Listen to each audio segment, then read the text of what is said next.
Hi, this is MATBUS for 471.3 case analysis, Omnicom's no-no. Here's the agenda, and we'll start with some simple introduction. So, Omnicom is one of the largest advertising, marketing, and corporate communications companies in the world in 2001.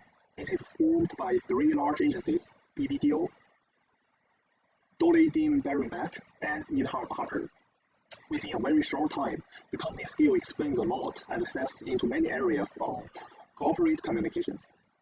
By 2000, Omnicom owned over 1,400 agencies with 56,000 employees operating in more than 100 countries. So Omnicom has achieved 6.2 billion revenue, which includes 499 million income. It has four major revenue fields: specialty communication, public relations, customer relationship management, and traditional media advertising. And without doubt, the traditional media advertising plays the most important role in the income, since it's just a media advertising company.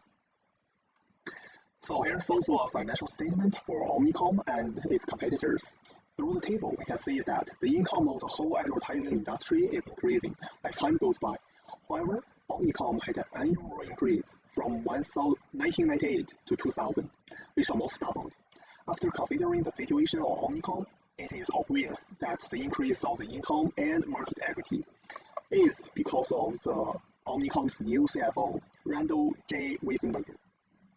However, in the new year of 2001, this amazing CFO starts to consider more about Omnicom. In the past 2 years, the market equity has almost doubled, which means bonds and security strategies is quite suitable for Omnicom. In 1996 and 1998, Omnicom issued two different plain vanilla convertible bonds, which are market standard bonds. However, after that, the bonds market changed. A lot of new convertible bonds with tons of new features appeared in the security markets. By holding convertible bonds, the holders or investors can convert the bond into common shares with a certain ratio and price. Before 1998, the market standard convertible bonds had prefixed conversion price and conversion ratios, so all the ratios and price are fixed before you buy it. So which are the features of the two plain vanilla bonds?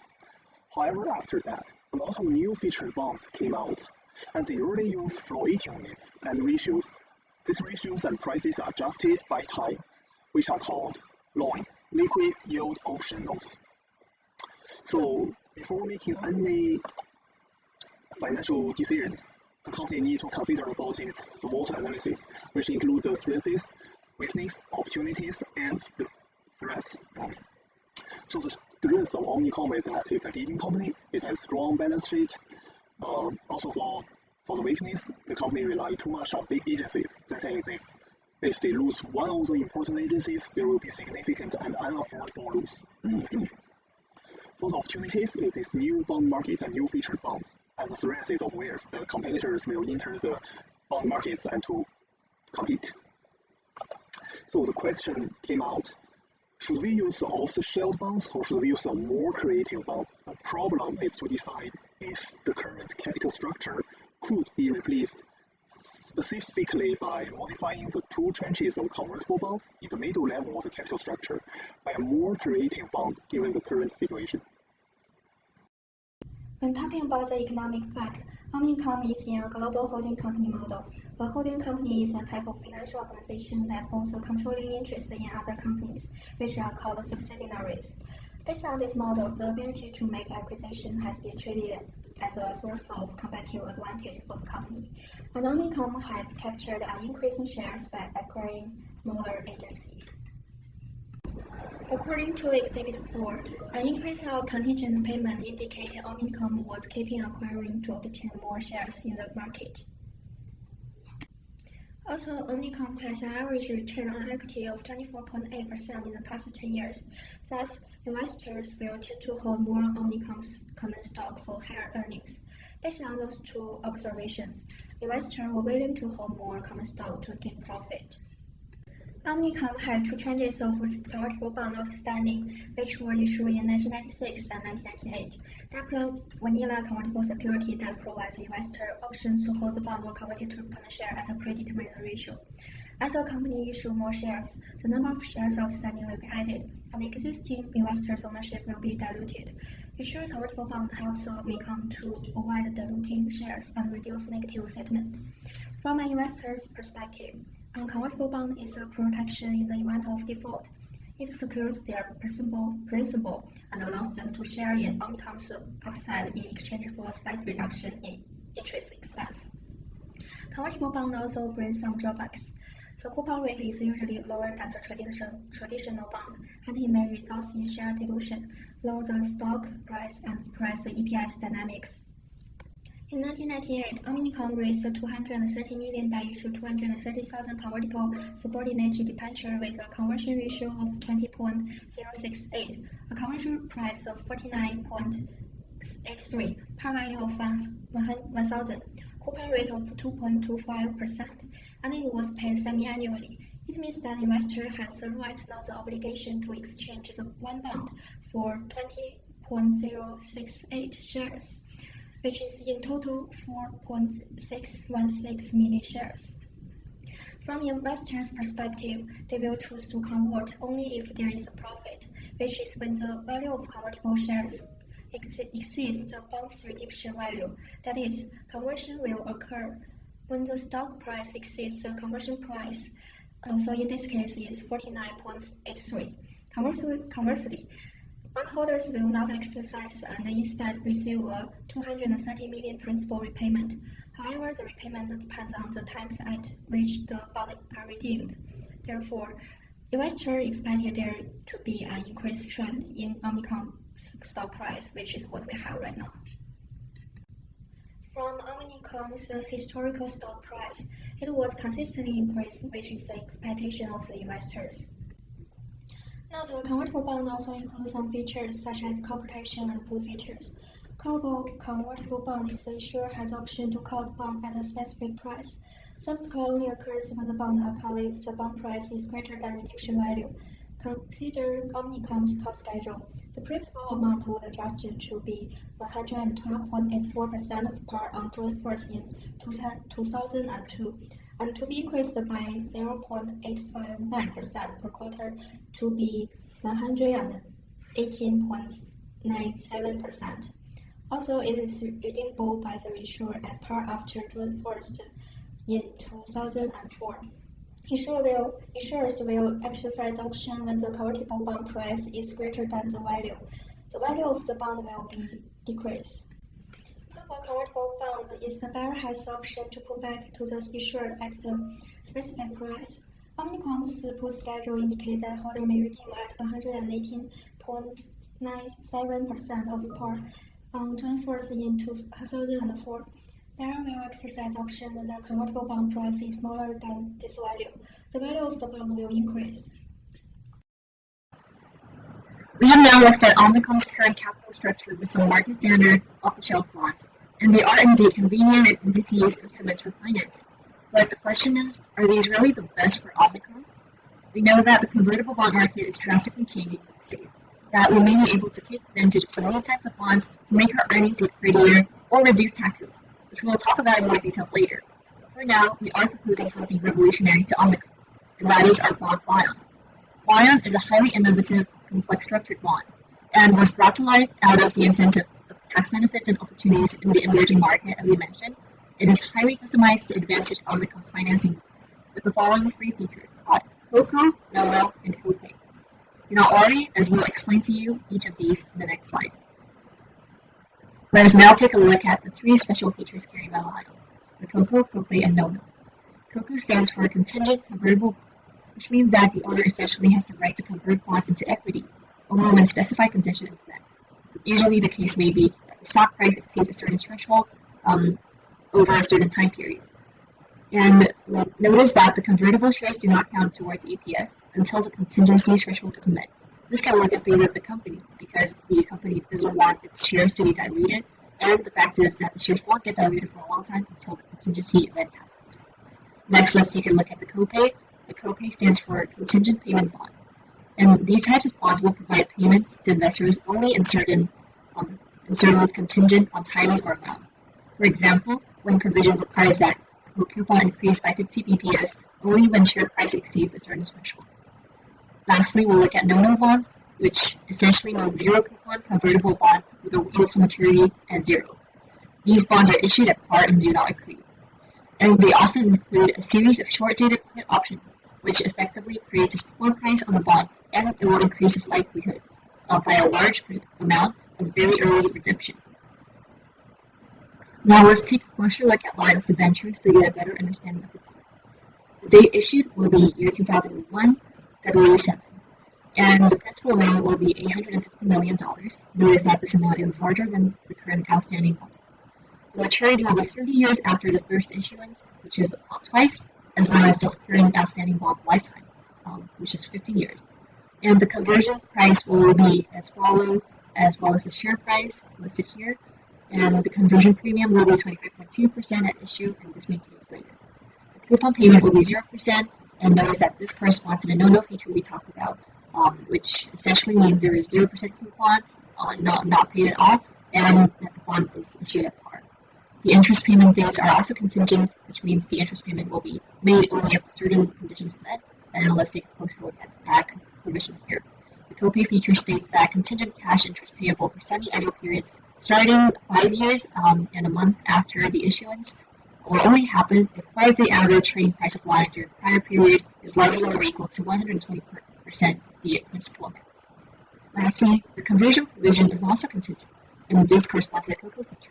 The COCO feature states that for Lion, that conversion requires average conversion value to be 125% of principal amount commencing on year 2001, March 31, which is not long after the issuance, and increases 5% per quarter up to a maximum of 220%. And notice that after year 2021, February 7, bonds will be convertible if average conversion value is larger than or equal to 110% of principal amount of maturity. There is a special case under COCO, which is that the bond will be immediately convertible if it's called by the issuer. Notice that this will be the rule of thumb, and it doesn't matter which other provisions are outstanding or ongoing. The bond will be convertible as long as it's called. Just like regular bonds, Lion also has call and put features. And now let's look at the call protection. And for Lion, it is that issuers has the right to redeem the bond at initial principal amount at any time on or after year 2006, February 7, which is 5 years after the first issue. The put feature for Lion works like follows. The investor will have an annual put option at principal amount on February 7 each year until maturity for the length of 30 years. Note that this corresponds to the no-no quality of Lion, meaning the investors has the right to sell the bond back to the issuer at a full price. The put option at principal amount plus accrued contingent conditional principal will be effective after year 2021, February 7, which is, of course, if there is any accrued amount. The bond value may increase due to principal amount adjustments, which means that the investor will benefit if the amount goes up and they can sell the bond at a higher price, or the investor is also protected by the put feature implemented. So now we've looked at enough provisions, all the rights and obligations of issuers and holders, etc. Now let's look at actual cases and analyze in which scenario will holders or issuers benefit or lose. First of all, we can review the provisions from the period of issuance to 2021 February 7, as well as from 2021 February 7 to 2030. These are 2 periods with different provisions, and essentially the condition under which the bond will be convertible. And at all times note that immediately the bond will become convertible if it's called by the issue, in spite of ongoing provisions. So let's analyze the case. If interest rates were to go up, which this will mean that the stock market goes down. And from the issuer point of view, they will not call the bond because right now they are financing at a preferable rate compared to the market, a higher rate, and then they will not call the bond. From the investor point of view, then, they will likely, the conversion threshold cannot be met because notice that the stock market is likely to go down, which means these provisions like average conversion value to be 125% of the principal amount will be harder to reach due to the stock market going down. But from the investor point of view, they can still exercise the put option. Notice that they always have the put option from the no-no feature in the case that the bond price falls. So in this case, both the investor and issuer are happy. One is financing at a preferable rate, and the other still has a put option as protection. Now let's look at the case where the interest rates go down. In this case, stock market will usually tend to go up. And from the issuer point of view, they can always call the bond to refinance because the current market rate is low and they will want to refinance at a lower rate. And from the investor point of view, then they will likely use the convertible feature if the bond is bought by the issuer. Because if they convert the bond and the bond gets converted to equity, notice how right now the stock prices are up and higher than usual and are expected to go up. So they will benefit from this conversion. So in each case, we can see that no matter what happens to interest rate, the features work together to benefit both the issuer and investor to some point. I will be talking about two cases, a call schedule case and a put schedule case.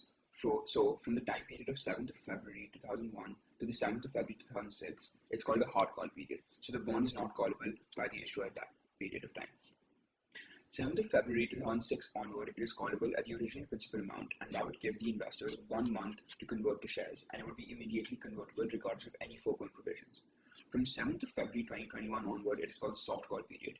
So if the average 20-day stock trading price is greater than the original principal amount of $89.7 and less than 220% of the conversion threshold, which is $242.02, then the conversion value of the note would adjust to the trading price at 7th of February 2021. But that has to be less than 200% of the original principal amount, and which is 175.8. So for our case, let's assume in the soft call period that the stock price is greater than $110. The convertible bond begins to rise as the stock price approaches the conversion threshold. And at that point, the behavior of the bond is extremely similar to stock options. The bond price moves up significantly as stock price moves up or becomes extremely volatile. As a bond is immediately convertible when called, investors would more often than not utilize the conversion opportunity and get equity in the company considering its performance and expectations for the future. In terms of the put schedule, so from the time period of 7th of February 2002 to 7th of February 2030, put options are available to the investor at the original principal amount. For our case, let's assume that interest rates rise and they would affect the bond price such that the bond price is less than the price that it would bought at. Normally, rising interest rates would affect the share price adversely, and investor would not be able to convert due to COCO provisions. So utilizing a put option in this case would serve the investor the best in order to minimize the downside and would cause a large cash flow outlay for the issuer. Now, I talk about both pros and cons of issuing the new Lion bond. Some of the pros for Omnicom are as follows. They would meet Omnicom's needs better than any other existing market bonds. They would provide CPDI tax benefits as convertible zero coupon bonds are tax deductible. The call schedule also aids Omnicom with the option of calling the bond at the initial principal amount. The COCO provision gives issuer decision-making time and also the convertible shares do not cause dilution to the EPS calculation. They would also save on interest payments unless the co-pay provision is enabled. It would also delay dilution as issuer would be comfortable in dilution over the long term as stock price and net income is expected to rise in the future. Some pros for the investor are as follows. Investors have optimistic views on the stock, therefore they may like the conversion feature. The 0-0 feature of the bond gives the opportunity to investors to sell the bond back to the issuer at a series of predetermined dates, which creates a floor price and gives an option to sell if the share price is dropped to. The put schedule gives investors annual options to sell the bond back to the issuer. The co-pay provision provides investors with income similar to coupon bonds when the co-pay provision is activated. Also convertible if company ownership changes or there's a drop in credit rate, giving investors security against adverse events. Some of the risks associated with the Lion bond are as follows. For the issuer, if all conversion preconditions are met, Omnicom needs to make both coupon payments and the common stock executed by the convertibles. This would in fact affect the shareholders' equity negatively and also impact the long-term share value. For the investor, it is a complex security with a variety of features that might not be fully understandable by the common investor. It is also highly dependent on the stock price. Once the stock price crosses the conversion threshold, meaning high volatility will result in extreme volatility for the Lion bond. For our conclusion, according to our analysis above, we feel that the new Lion bond is more suitable to Omnicom and its investors. Although it is a complex security, it provides the investors with a current opportunity where there is potential for exponential upside compared to extremely limited downside. The many put, co-pay, and conversion features give the investors a variety of options depending on the current market climate. This would also make the most sense for Omnicom as they would be issuing debt with no interest payments or a YTM. And this would also delay dilution of equity to a time when the net income and the stock price of the company has risen to a comfortable amount. Thus, overall, the pros for both the investors and the issuer outweigh the cons and hence we believe that the lion bond should be issued and the capital structure of the company should be altered accordingly. Thank you.